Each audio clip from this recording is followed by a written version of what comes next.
Welcome to the Healthcare IT Today CIO podcast. I'm John Lynn, the founder and chief editor at Healthcare IT Today, and I'm excited to bring you the most practical healthcare CIO insights and perspectives.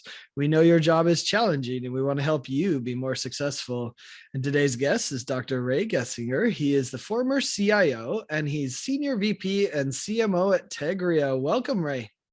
Hey, thanks. Appreciate being here. Yeah, excited for this discussion. I always love having recovering CIOs on. We've had a few over the years, but tell us a little bit about yourself and your move from kind of practicing doctor to then CIO, and now at Tegria. Yeah, great. So I am a internal medicine physician, still licensed, have been for quite a long time. Very early on in my career, I made the determination that I wanted to make the most difference to the most people. And really, if I did that only by practicing medicine, I was only going to make a difference in about 25,000 lives over the course of my entire career. Wow. And so I understood and saw the opportunity in healthcare information technology. And so started training to be an informaticist back in the early 90s. And through leveraging kind of the skills that I acquired and the opportunities that were given to me, kind of moved on to first be an instructor in informatics, then a director of informatics. Eventually, those roles morphed into and became and evolved into the opportunity to be a chief medical information officer, kind of like a senior leading physician in the organization. And as that time went on, I gave up more and more of my practice and took on more and more responsibility as a technologist. Had two stints with two different organizations as chief medical information officer. And then for just the last 8.5 years, had the privilege of actually going back to the system that trained me in medicine and be their chief information officer for just under 9 years. It was a pretty remarkable experience. And then the time was right. I had a great conversation with Tegria's CEO. He and I became pretty good friends and hit it off. And really, to me, it felt like I reached a point where I could do no more at the health system level. And so chose to partner with the folks here at Tegria and really try and continue to extend my reach. And hopefully at this point, really make a difference in millions of lives rather than those 25,000 that I first thought I was going to be able to touch. What a fascinating way to look at it. It's interesting you did the math. I guess that makes you perfect to be an informaticist when you do that kind of math. But it's a fascinating way to look at it, the impact that you can have. And I've heard a lot of people who feel the same way, right? I can impact more people this way. Tell me what it was like because obviously we've had doctors become CIOs, right? It's interesting to have a doctor become informaticists, become CIO. What did that bring to your organization? The fact that one, you'd practice medicine, and then two, you'd studied informatics in a deep way, because we've seen that a fair bit. And talk about the value of that. Yeah, the value really is about the transition, right? All of the initial systems were about the business operations of healthcare. And we had this dramatic change through the late 90s and early aughts that really said, boy, let's use technology to make a clinical difference. The problem was that we probably were a little bit ahead of the skills of the technology itself. And honestly, there were not a lot of physicians and nurses and clinicians who were ready to be able to take on a role in some of those different industries. So the software was designed by people who maybe received care, but not necessarily had to figure out how to deliver it. And so over time, more of us, both physicians and nurses, began to kind of transition over into this new field and really now begin to help guide those individuals who are coding the software to make it be something that was going to be meaningful for those who had to use it. And now we kind of reached 2023 now, and it's not just about designing software for the providers and for all the caregivers, but now we're also coding the software to be meaningful and effective and efficient for our patients to actively interact with that software as well. So to me, it actually feels like a very natural transition. It's just that in many cases, the technology got ahead of those people with the most experience to be able to design it. Yeah, that's a good description of the evolution. And I would describe it also as the evolution of, keeping the internet running and the desktops lit up, right? Versus actually impacting clinical care, which is a huge difference of the CIO. So Well, go ahead. but they are directly related. I mean, a lot of the conversation I had once I stepped into the role as a chief information officer, as opposed to the medical information officer, really was to kind of foster some eye-opening conversations about what it meant to be ready for natural disasters, for cyber attacks. And we had to really think about how we built out our infrastructure in very different ways than had been thought about before. Yeah, that's a good point. I mean, even extended to the simplest things. I was recently talking to Innovate Medical about their card on wheels and the fact that it can alleviate burnout when the nurse pulls it and it works, right? Or JAR systems that does charging so that the iPad is actually charged properly and that you can find it, right? Like these small things make a big impact when it comes to burnout. So it's interesting. So, as you look back at your, the time as CIO, you can include CMIO if you'd like. Sure. What's the most successful project you worked on, and talk about what made it a success? Yeah, I mean, honestly, it feels very cliche after 20 years of doing this, but all of the work that we did during that interval to get clinicians off of paper for their entire process and to effectively and efficiently be able to use an electronic health record. Whatever people may want to say about the efficiency or the, kind of what the design of that software looks like right now, it's been a huge difference just in the data that it has generated. And now that all the data has been generated, all of the knowledge that we are gaining from this. So you think about all the artificial intelligence that is now built on the last really, 15 years worth of clinical information that has gone into those systems. And it's a huge victory for the entire industry for the most part. Yes, we still have a ton of work that needs to be done for doctors, nurses, and patients combined, in continued optimization of software. But, if we wait, how's the expression? Don't let perfect be the enemy of good. And that really has been one that I've utilized quite a bit. And say, all right, let's just get the best out there that we can, and then not forget about it. Let's just keep innovating. Let's just keep optimizing on top of what we've done. Yeah. Well, Tegria understands that, since they lived that world for a long time. And you're right. I look at the most exciting projects that are happening now. And if you look at them and you go through that list and you say, how many of these would have been possible if we were in the paper chart world still, right? If we didn't have an EHR. None. Very few of them. I think it's a fine point. You also have obviously a passion for healthcare analytics, so much so you even wrote the book. You literally wrote the book on it, called Analytics in Healthcare: An Introduction, which, I'm sure, you look at it and say, wow, if you started in the 90s, that was early on this. You've seen the evolution. So talk about that evolution of analytics and healthcare, and maybe, where are we at today in that evolution? Boy. All right. So first thing I should say, I edited the book and wrote a couple of the chapters. Gotcha. But Okay. much smarter people than I participated in the construction of that narrative. And honestly, part of the reason we wrote the book was because at the time nothing existed. And because at the time I was pretty naive and figured this was a space that I needed to really continue to grow my knowledge in.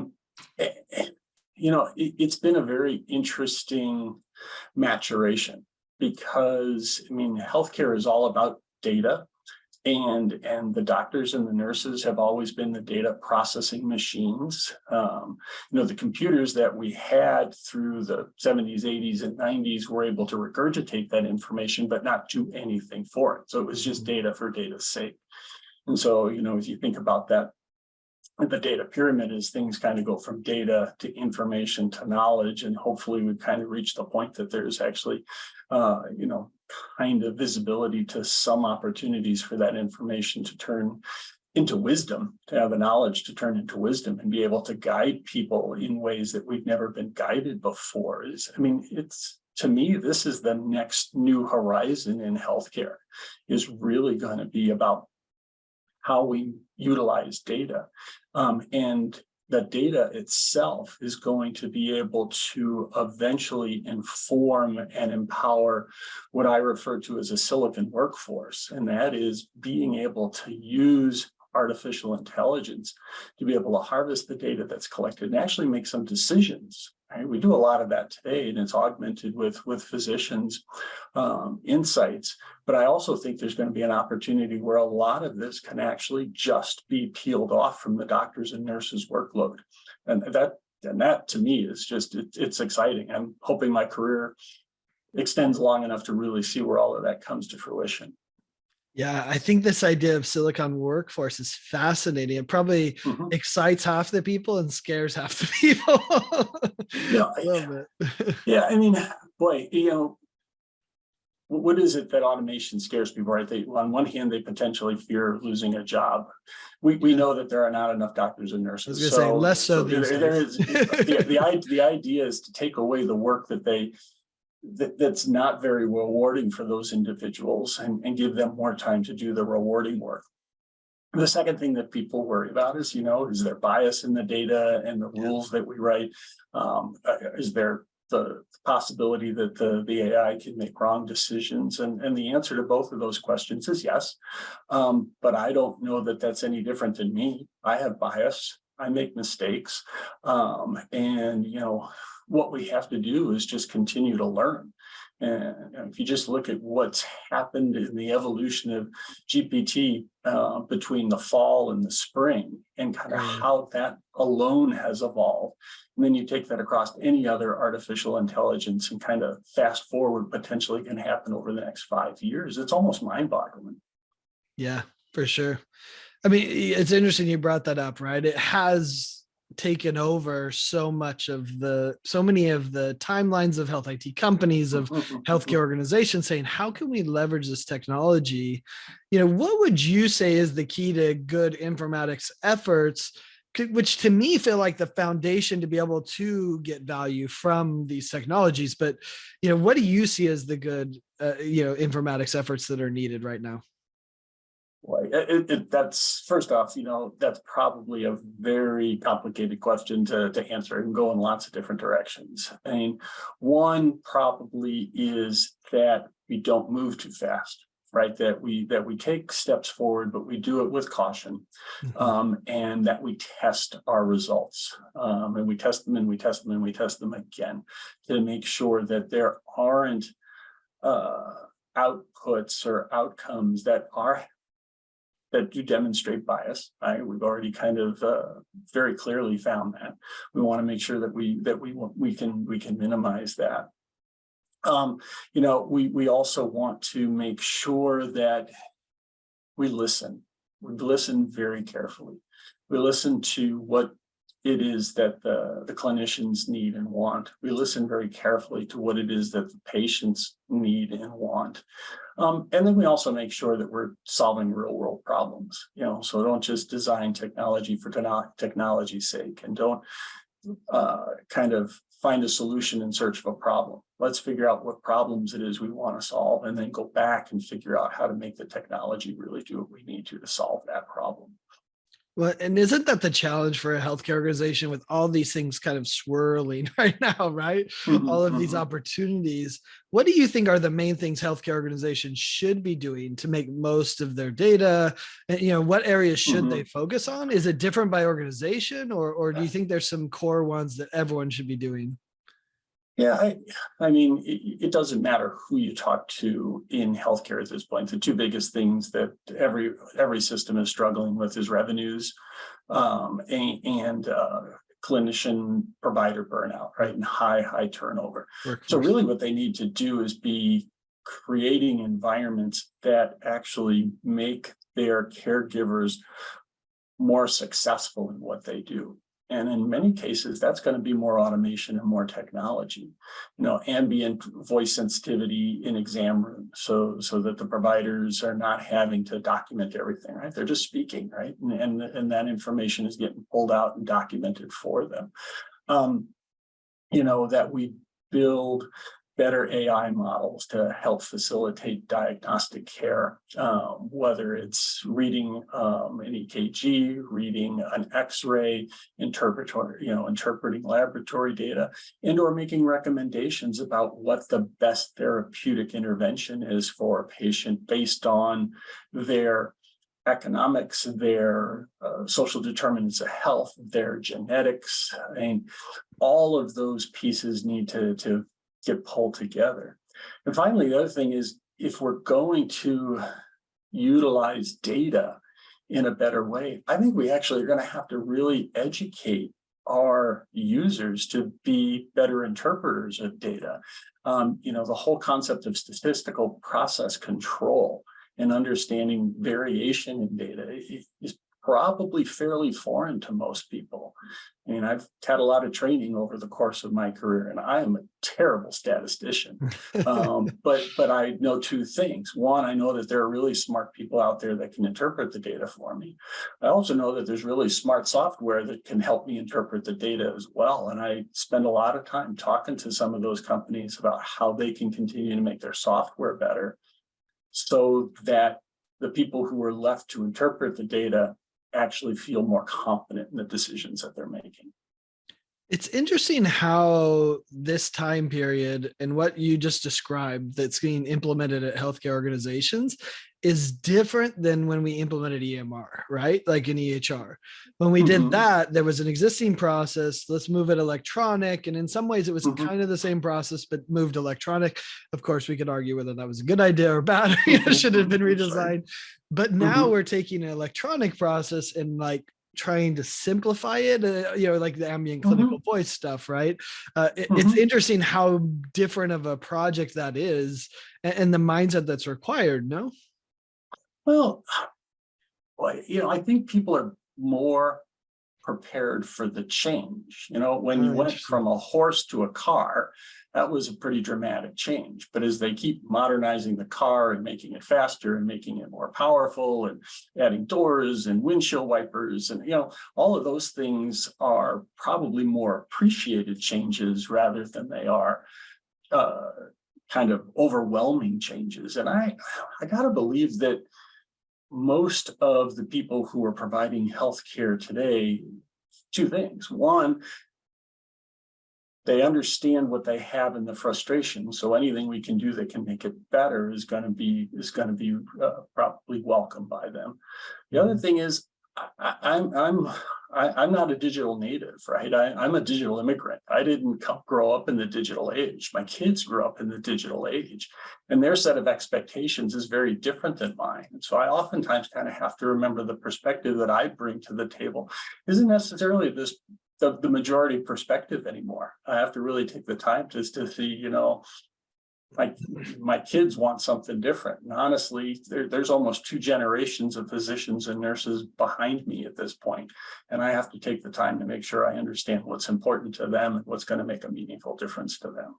Yeah, that's a good point. I see that every day with my son who's playing Roblox and uses voice to be able to text to the other people on Roblox, which would be such a foreign idea to me. And it's so natural to him. So interesting. So, we talked about the workforce shortage. I think that's true with informaticists, even more maybe than doctors and nurses. I don't know. We don't have to fight over who's worse, but how does a healthcare organization deal with this reality that there's just not enough informaticists? And let's be frank, a lot of the other industries are still in our informaticists because they can pay more. Luckily we have the mission at least to retain some people. But how should a healthcare organization deal with this lack of skilled informaticists? Well, there's a couple of different ways, right? So the first thing to do is what can they do to upskill the people that they have, right? And so creating opportunities, creating education, internal and external, for those individuals. Create pathways so that they're hiring people who have those skills rather than having upskilled them once they've gone in. Partner with folks like Tegria and other organizations that have those skills at hand, and also who have got the experience of having done this 2, 10, 20, 50 times over, really to help make a difference. And that's, maybe at some point we need to let clinicians really focus on being clinicians, and let other industries be able to come to the table and provide those more precise technical skills that need to bridge and make those clinicians more successful, kind of step in and do the job that they do best. Yeah. It's going to be interesting to see how we navigate it. And it probably depends on the size of the organization, right? Very much. Rural organizations have already decided we can't do it. We have to outsource. Some of the high-end ones maybe are big enough, and somewhere in the middle, that's where it's hard, right? So, well, we always like to wrap up these CIO podcasts with a little bit of career talk. So give us an idea. What career advice would you offer someone who's maybe just starting out in healthcare? Yeah, it's interesting. I have the opportunity to talk frequently to chief medical information officers, right? The clinicians that are kind of coming out and kind of following in a different pathway. And it's very different. And it's, I suggest that they really take time and think about healthcare operations, and think about how healthcare operations is inefficient, and really dream about how it potentially could be different, right? Don't just think about how we're going to increment changes in care anymore, but let's think about how we're going to fundamentally transform care. Be just crazy imaginative. And that's actually the best part of what I'm getting to do right now in my job is to be crazy imaginative. And I think that is what we need in healthcare right now, is just transformative ideas rather than incremental change. Wow.